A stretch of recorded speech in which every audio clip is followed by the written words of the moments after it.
আসসালামু আলাইকুম প্রিয় বার্সা ফ্যান্স, প্রিয় কুলার্স। বার্সাতে এই মুহূর্তে কি চলছে? পরবর্তী জিরোনার বিপক্ষে একটা ম্যাচ রয়েছে এবং সেই ম্যাচটাকে কেন্দ্র করে এই মুহূর্তে হ্যান্সি ফ্লিক দল সাজাচ্ছেন।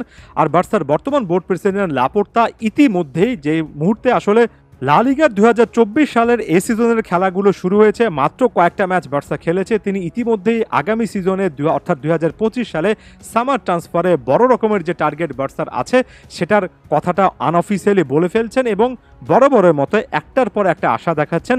যেমন সাম্প্রতিক সময়ে বার্সেলোনা জোশুয়া কিমিক কিংবা জোনাথন টাহ এই টাইপের প্লেয়ারদের সঙ্গে লিঙ্কড আছে, তাদেরকে আনার ব্যাপারে চেষ্টা করছে। বিশেষ করে ফ্রি এজেন্ট হিসেবে জোশুয়া কিমিক আসতে পারেন এমন টাইপের কথাবার্তা অনেক বেশি করে বলছে। তবে সামনে লাপোর্তার বিগ যে টার্গেটটার কথা বলা হচ্ছে, তিনি এদের কেউই নন। তিনি হচ্ছে প্রায় ১৩০ মিলিয়ন ইউরো ট্যাগলাইন, যার কাঁধের উপর ঝুলিয়ে রেখেছে এই মুহূর্তে বায়ার্ন মিউনিক তাদের star footballer Jamal Musiala. Barca কেন্দ্রিক ওয়েবসাইটগুলো জানাচ্ছে যে জামাল মুসিয়ালাকে কেন্দ্র করে এই রেসটাতে অনেক আগে থেকে রিয়াল মাদ্রিদ আছে এবং তারা একেবারে যখন চুপি সারে ব্যাপারগুলো নিয়ে কথাবার্তা একদমই না করার চেষ্টা করছে এবং কাজ করে যাওয়ার চেষ্টা করছে, একটা সুযোগ খুঁজছে, সেই জায়গা থেকে লাপোর্তা বোর্ড নাকি মোটামুটিভাবে আনঅফিসিয়ালি জানিয়ে দিয়েছে যে ২০২৫ সালে তারা জামাল মুসিয়ালাকে টার্গেট করবে এবং সেটার জন্য ১৩০ মিলিয়ন ইউরো পরিমাণ যদি খরচ করতে হয় সেরকম একটা ইকোনমিক ব্যবস্থা তাদের করবে। যদিও বার্সা কেন্দ্রিক এই প্ল্যাটফর্মগুলো জানাচ্ছে যে শেষের দিকে এসে টাকা পয়সার হিসাবটা না মেলার কারণে লা লিগা এবারও বার্সেলোনাকে আরও একটা ট্রান্সফার, যেটা বিশেষ করে রাফায়েল লিওকেও কেন্দ্র করে ছিল, সে রাফায়েল লিওকে আনার জন্য ওই ট্রান্সফার মুখটা একেবারে বন্ধ করে দিয়েছে। কাগজে কলমে বার্সাকে জবাব দিয়েছে যে বার্সার কাছে সেই পরিমাণ অর্থ নেই।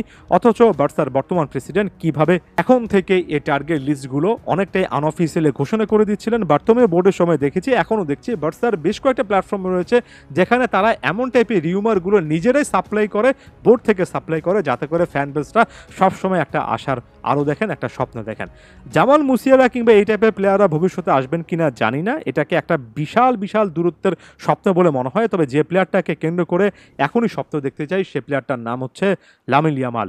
অতি সম্প্রতি ১৭ বছর বয়সী এই প্লেয়ারকে কেন্দ্র করে অনেক আলোচনা আছে, যেমন জাতীয় দলের জার্সিতে অনেক বেশি ম্যাচ খেলে ফেলছেন কিনা, তার উপর অনেক প্রেশার যাচ্ছে কিনা, সেটা নিয়ে অনেক তর্ক বিতর্কের সুযোগ আছে। তবে সকল কিছুকে একপাশে সরিয়ে রেখে লামিন ইয়ামাল সাম্প্রতিক একটা ইন্টারভিউতে বলেছেন বার্সেলোনা তার একেবারে প্রাণ জুড়ে রয়েছে এবং বার্সার একজন লেজেন্ড হিসেবে তিনি তার ক্যারিয়ারটা গড়তে চান এবং তিনি চান এমন কোনো সময় যাতে করে তার ক্যারিয়ারে না আসুক যেখানে তিনি বার্সেলোনা ছাড়বেন বা বাধ্য হবেন, অর্থাৎ বার্সার একজন লেজেন্ড হিসেবে তিনি এখানে তার ক্যারিয়ারটা চিন্তা করছেন।